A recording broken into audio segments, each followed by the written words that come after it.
Hi ఈరోజు మనం 2026-27 budget గురించి మాట్లాడుకుందాం. ఇది మన దేశ భవిష్యత్తును తీర్చిదిద్దడంలో చాలా కీలకమైనది. ఇది కేవలం అంకెలతో నిండిన డాక్యుమెంట్ కాదు, మన దేశ ఆర్థిక, సామాజిక ప్రయాణానికి ఒక రోడ్ మ్యాప్ లాంటిది. సో ఇంకెందుకు ఆలస్యం, అసలు ఈ బడ్జెట్లో ఏముందో చూసేద్దాం. అయితే ఈ బడ్జెట్లోని డీటెయిల్స్లోకి వెళ్లే ముందు అసలు దీన్నంతటినీ నడిపిస్తున్న ఆ ఒక్క పెద్ద ఆలోచన ఏంటో మనం అర్థం చేసుకోవాలి. అదేంటో చూద్దాం. ఈ బడ్జెట్ యొక్క ప్రధానమైన థీమ్ వికసిత భారత్, అంటే ఒక డెవలప్డ్ ఇండియాను నిర్మించడం. అయితే ఇక్కడ ఒక ముఖ్యమైన విషయం ఏంటంటే, ఈ డెవలప్మెంట్ అనేది కేవలం కొందరికే కాదు, దేశంలోని ప్రతి ఒక్కరిని కలుపుకొని ముందుకు సాగాలి. అదే దీని వెనకున్న అసలు ఉద్దేశ్యం. సరే, ఈ వికసిత భారత్ అనే పెద్ద లక్ష్యాన్ని చేరుకోవడానికి 3 గట్టి సూత్రాలున్నాయి. అవేంటంటే, ఊరికే మాటలు చెప్పడం కాదు, చేతల్లో చూపించడం, పైపైన మార్పులు కాదు, అసలైన సంస్కరణలు తీసుకురావడం. ఇక మూడోది చాలా ముఖ్యం, జనాకర్షక పథకాలకన్నా ప్రజలకే ఎక్కువ ప్రాధాన్యత ఇవ్వడం. ఈ మూడే ఈ బడ్జెట్కి పునాది అన్నమాట. అయితే ఏ దేశానికైనా ముందుగా కావాల్సిందేంటి? బలమైన ఎకానమీ. ఈ బడ్జెట్ కూడా సరిగ్గా దానిమీదే ఫోకస్ పెడుతోంది. సుమారు 7% స్థిరమైన గ్రోత్, కంట్రోల్లో ఉన్న ద్రవ్యోల్బణం, ఫైనాన్షియల్ డిసిప్లిన్, ఇలాంటివన్నీ బడ్జెట్ లక్ష్యాలుగా ఉన్నాయి. సరే, మరి మన ఎకానమీకి బూస్ట్ ఇవ్వడానికి ఫస్ట్ స్ట్రాటజీ ఏంటి? అసలు ఆర్థిక వ్యవస్థను పరుగులు పెట్టడానికి ఈ బడ్జెట్ ఏం చేయబోతోందో ఇప్పుడు చూద్దాం. ఈ బడ్జెట్ ఒక డ్యూల్ ఫోకస్తో ముందుకెళ్తోంది.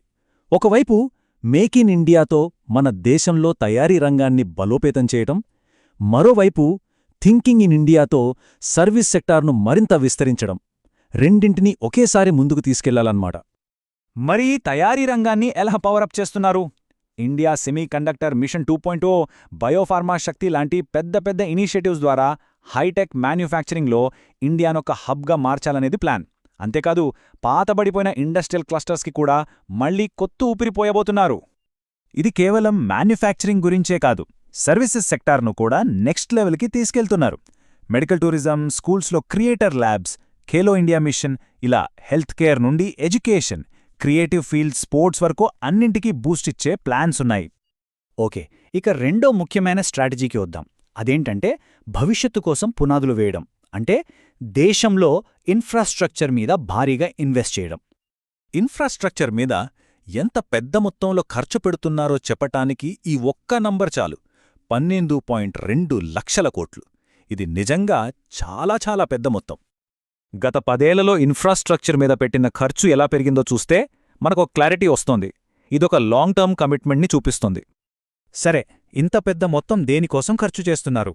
దేశంలో కనెక్టివిటీని పెంచే 7 హైస్పీడ్ రైల్ కారిడార్లు, కొత్త ఫ్రైట్ కారిడార్లు, కొత్త జలమార్గాలు, అంతేకాదు చిన్న చిన్న నగరాల ఇన్ఫ్రాస్ట్రక్చర్ మీద కూడా ప్రత్యేకంగా ఫోకస్ పెడుతున్నారు.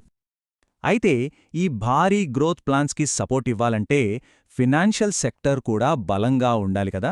అందుకే బ్యాంకింగ్ రంగాన్ని మరింత పటిష్టం చేయడానికి, సంస్కరణలు తీసుకురావడానికి ఒక హై లెవెల్ కమిటీని కూడా ఏర్పాటు చేయబోతున్నారు. ఇప్పుడు మూడో స్ట్రాటజీ, ఇది చాలా ముఖ్యం.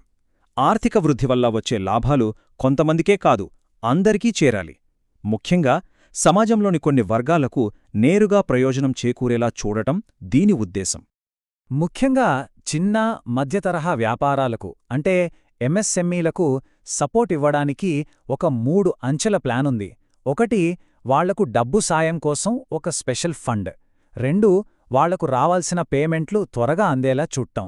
3, రూల్స్, రెగ్యులేషన్స్ పాటించడంలో సాయం చేయడానికి కార్పొరేట్ మిత్రాస్ అనే వాళ్లను డెవలప్ చేయడం.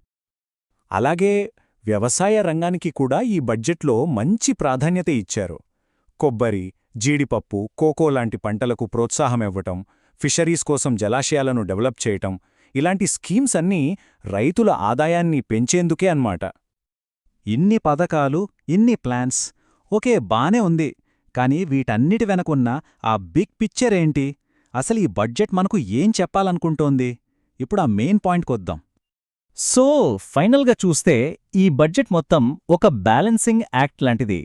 2 ముఖ్యమైన లక్ష్యాలను ఒకేసారి బ్యాలెన్స్ చేసే ప్రయత్నం.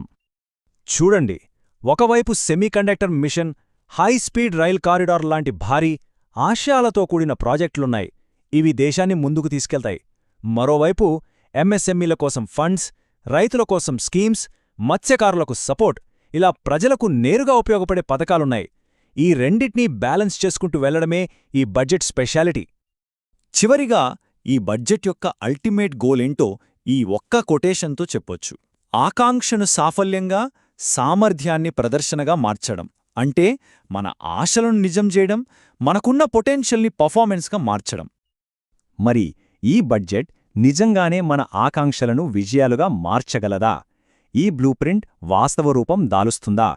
ఈ ప్రశ్నకు సమాధానం కాలమే చెప్పాలి.